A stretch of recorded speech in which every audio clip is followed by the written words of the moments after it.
Première station. Jésus est condamné à mort. Voyant alors qu'il n'aboutissait à rien, mais qu'il s'ensuivait plutôt du tumulte, Pilate prit de l'eau, et se lava les mains, en présence de la foule, en disant : « Je ne suis pas responsable de ce sang, à vous de voir. » Et tout le peuple répondit : « Que son sang soit sur nous, et sur nos enfants. » Alors, il leur relâcha Barabbas. Quant à Jésus, après l'avoir fait flageller, il le livra, pour être crucifié. Seigneur, tu as été insulté par la foule, dont tu avais guéri les malades. Tu as été condamné par un homme comme nous, une de tes créatures, condamné quand tu étais innocent. Toi, le seul pur, le seul vrai, le seul saint. Un homme coupable, un pécheur, t'a jugé. Tu es resté silencieux et doux.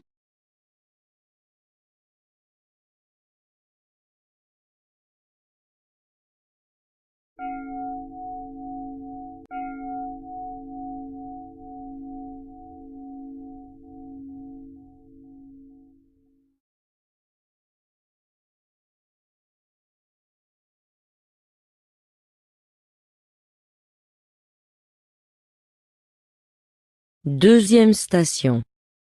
Jésus est chargé de sa croix. Or, c'étaient nos souffrances qu'il supportait, et nos douleurs, dont il était accablé. Et nous autres, nous l'estimions châtié, frappé par Dieu, et humilié. Il a été transpercé, à cause de nos péchés, écrasé, à cause de nos crimes. Le châtiment, qui nous rend la paix est sur lui, et c'est grâce à ses plaies, que nous sommes guéris. Seigneur, on te présente la croix, cette croix que tu as toujours attendue. C'est à elle que tu pensais quand tu étais au milieu de tes apôtres. C'est vers celle-ci que tu allais quand tu montais à Jérusalem. Tu l'as saisie comme l'outil de notre rédemption.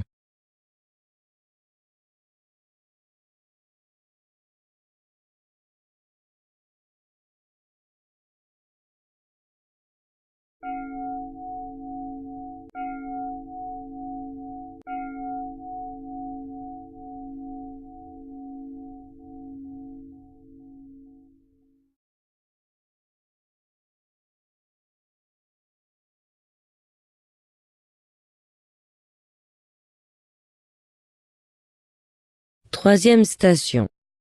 Jésus tombe pour la première fois. Leur joug est sur mon cou, il fait fléchir ma force. Le Seigneur m'a mis à leur merci, je ne puis plus tenir. Seigneur, la croix pèse lourd sur tes épaules, déjà toute labourée de durs sillons, rongée par la flagellation. Tu es fatigué, épuisé. Tu heurtes les pierres du chemin, et tu tombes avec la croix. Apprends-nous à accepter les échecs et les humiliations.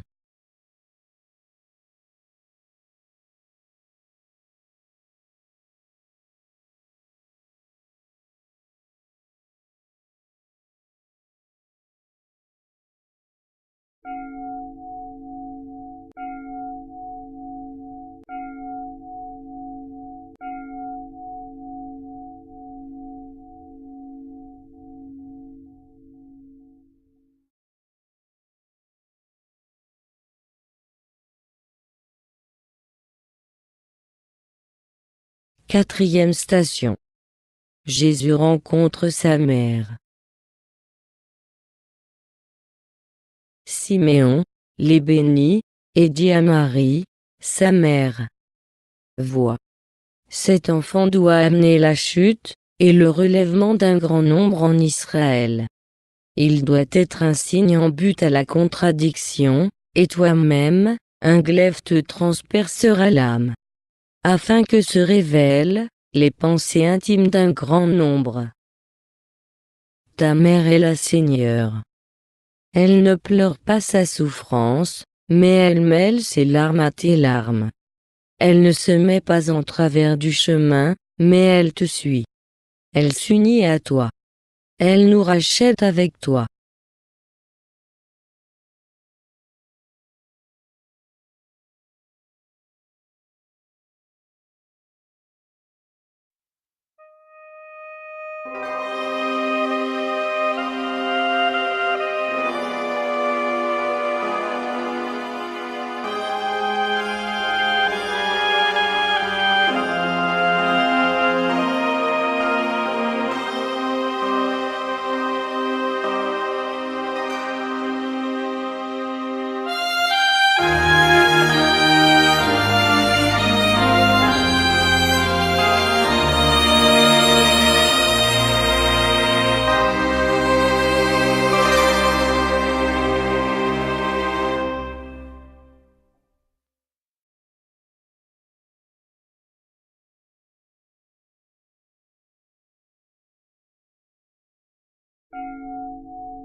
Cinquième station. Simon de Cyrène, aide Jésus. Comme ils l'emmenaient, ils mirent la main sur un certain Simon de Cyrène, qui revenait des champs, et le chargèrent de la croix, pour la porter derrière Jésus. Seigneur, tu as voulu être aidé. Ce n'est pas que tu ne puisses toi-même terminer ta passion, mais tu veux que nous fassions notre part du travail, et l'ajoutions à la tienne. Tu nous fais l'honneur de vouloir de nous pour le salut du monde.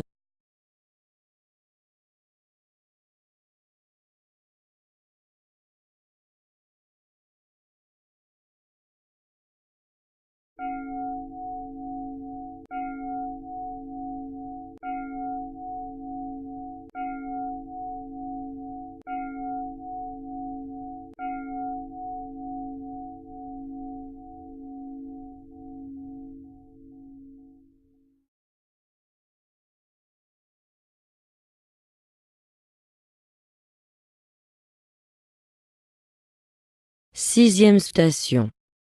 Une femme essuie le visage de Jésus. Comme un surgeon, il a grandi devant nous, comme une racine en terre aride. Sans beauté, ni éclat nous l'avons vu, et sans aimable apparence, objet de mépris et rebut de l'humanité, homme de douleur, et connu de la souffrance, comme ceux devant, qui on se voile la face, il était méprisé, déconsidéré. Parmi cette foule ameutée, une femme s'avance, elle essuie ton visage, et tes traits purs réapparaissent. Autour de nous, le monde te méconnaît, mais il ne peut te connaître qu'à travers les chrétiens. C'est nous qui donnons de toi, trop souvent, une fausse image.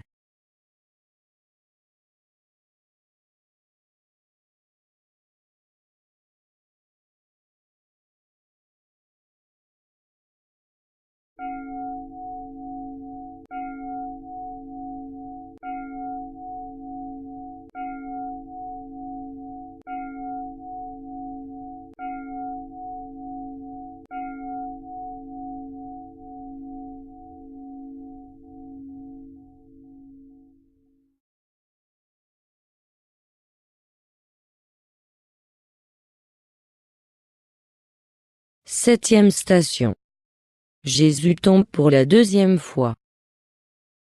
Et moi, ver et non pas homme, honte du genre humain, rebut du peuple, tous ceux qui me voient me bafouent, leur bouche ricane, ils hochent la tête. Il s'est remis à Yahvé. Qu'il le libère. Qu'il le délivre, puisqu'il est son ami. celui qui n'avait pas connu le péché, et l'a fait pécher pour nous, afin qu'en lui nous devenions justice de Dieu. De nouveau, Jésus tombe. Seigneur, tu as voulu tomber pour nous apprendre, que malgré nos chutes, tu nous aimes encore, et que jamais nous ne devons nous décourager.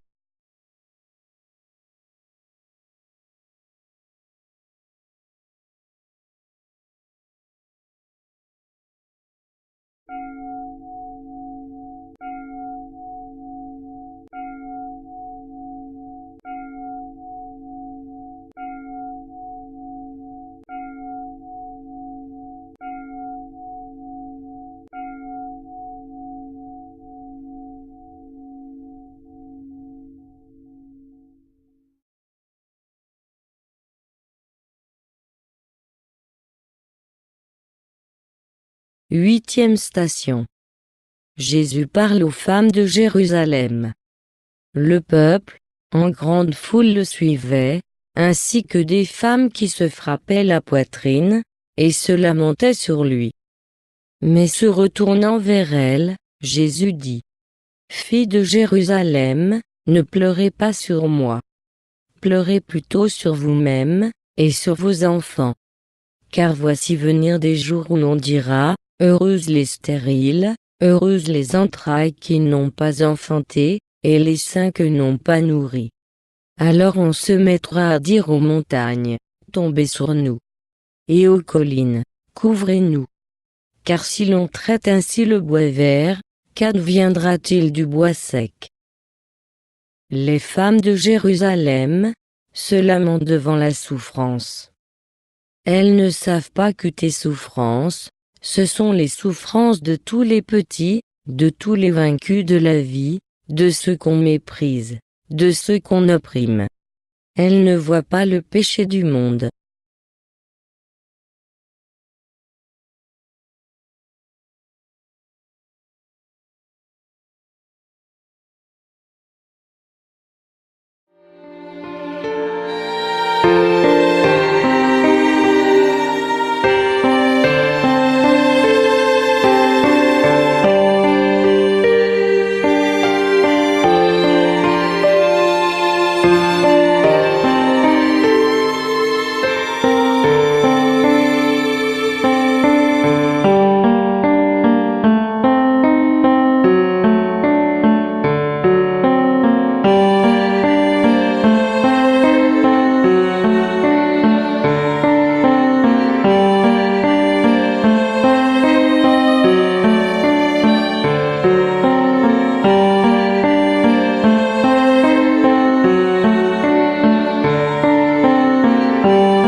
Neuvième station. Jésus tombe pour la troisième fois. Je suis comme l'eau, qui s'écoule, et tous mes os se disloquent. Mon cœur est pareil à la cire, ils fond au milieu de mes viscères. Mon palais est sec comme un tesson, et ma langue collée à la mâchoire. Une autre fois encore, une troisième fois, tu es tombé sur la route. À travers tous les siècles, ton regard découvre tous ceux qui ne profiteront pas de ton sang, tous les cœurs fermés, et ceux que la misère ou la malice des autres éloignera de toi, ceux qui ne comprendront pas ta preuve d'amour.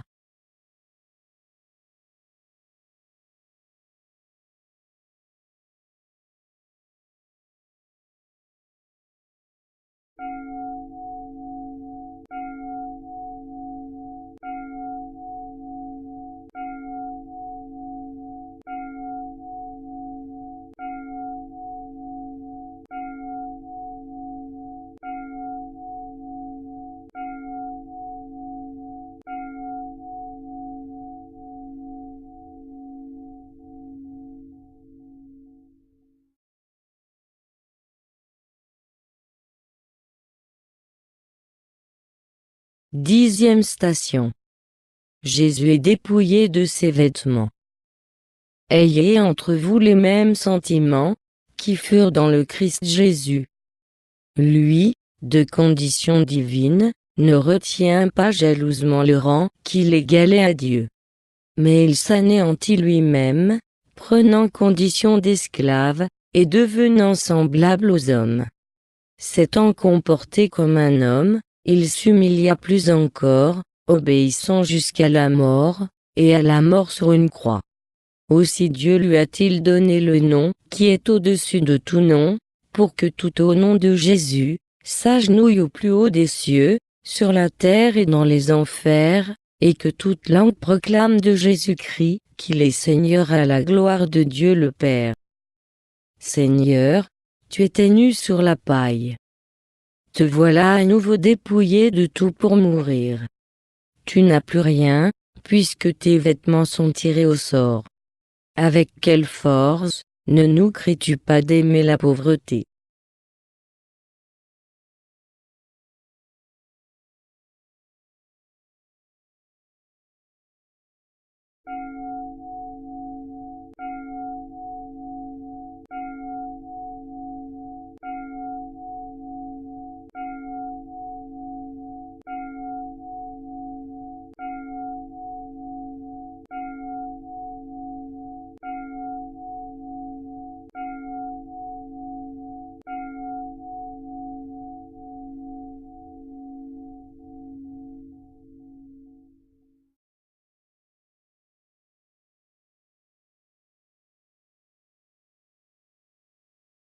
Onzième station. Jésus est cloué sur la croix.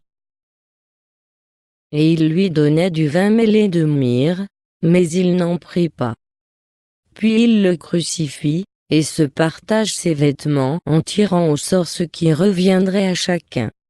C'était la 3e heure, quand ils le crucifièrent. L'inscription, qui indiquait le motif de sa condamnation, était libellée, le roi des Juifs. Et avec lui, il crucifie 2 brigands, l'un à sa droite, l'autre à sa gauche. Tu t'étends sur la croix, et l'on t'y attache avec des clous. Tu donnes ton corps tout entier, tous tes membres. Tu donnes ta liberté. Seigneur, quel exemple, et quelle preuve d'amour!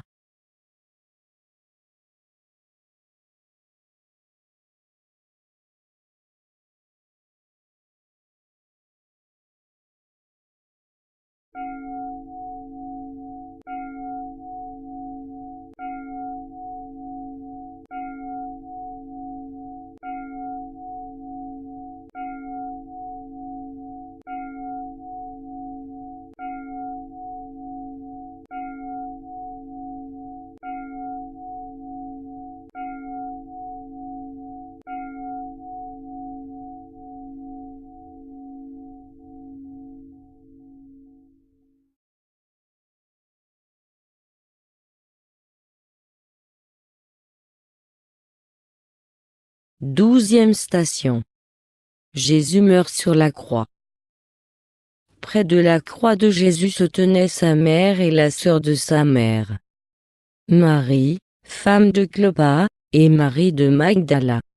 Voyant sa mère, et près d'elle le disciple qu'il aimait, Jésus dit à sa mère: « Femme, voici ton fils. » Puis, il dit au disciple: « Voici ta mère. » À partir de cette heure, le disciple la prit chez lui.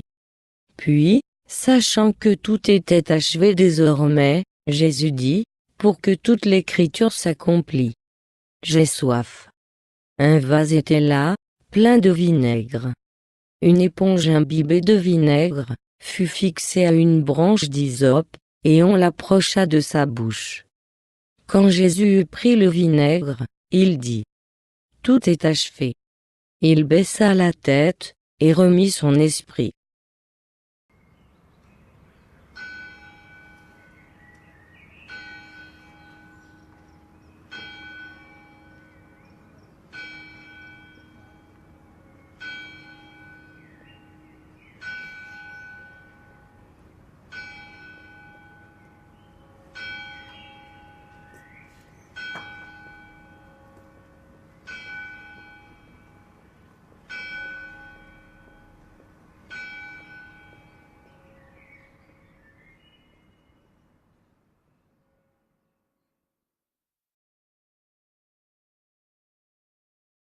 Il n'y a pas de plus grande preuve d'amour que de donner sa vie pour ceux qu'on aime.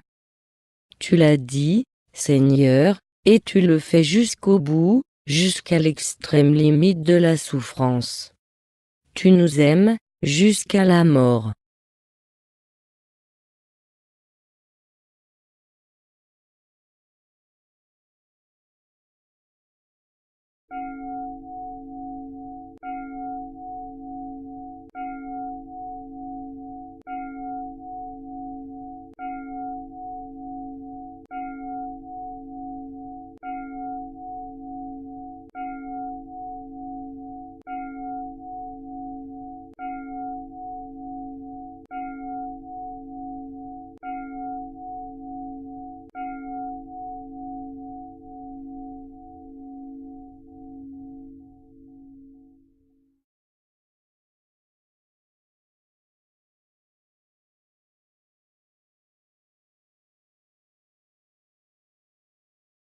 Treizième station. Jésus est détaché de la croix et remis à sa mère. Mais quand vint la plénitude du temps, Dieu envoya son Fils né d'une femme, né sujet de la loi, afin de racheter les sujets de la loi, afin de nous conférer l'adoption filiale. On le détache de la croix. On le remet à sa mère. Le Fils et la mère sont là. Il n'y a plus désormais qu'une seule douleur, celle de Marie, qui doit continuer encore la rédemption. Elle est le trait d'union entre celle de Jésus et celle du monde.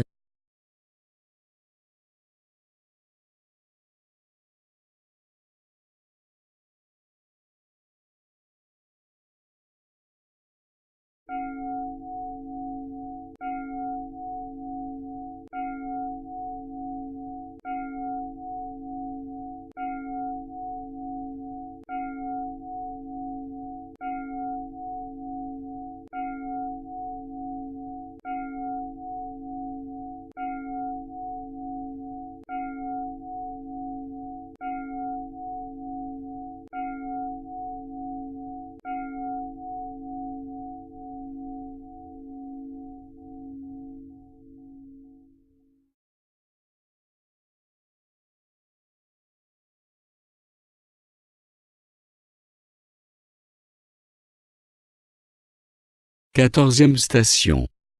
Jésus est mis au tombeau. À l'endroit où il avait été crucifié, il y avait un jardin, et dans ce jardin un tombeau neuf. Personne n'y avait encore été mis. À cause de la préparation des Juifs, comme le tombeau était tout proche, c'est là qu'ils déposèrent Jésus.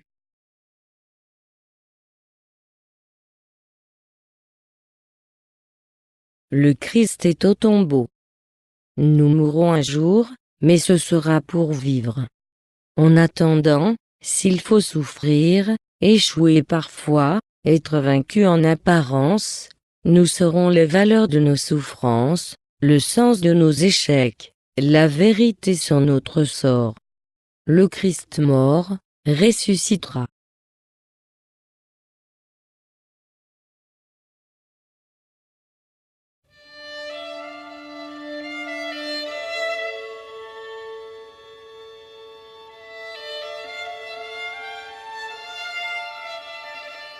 Daigne Seigneur, jeter un regard de miséricorde sur ta famille ici présente, pour laquelle tu n'as point hésité à souffrir et à mourir. Accorde-nous par l'intercession de Marie, notre Mère, et la tienne, d'être admis après notre mort, dans ton royaume. Amen.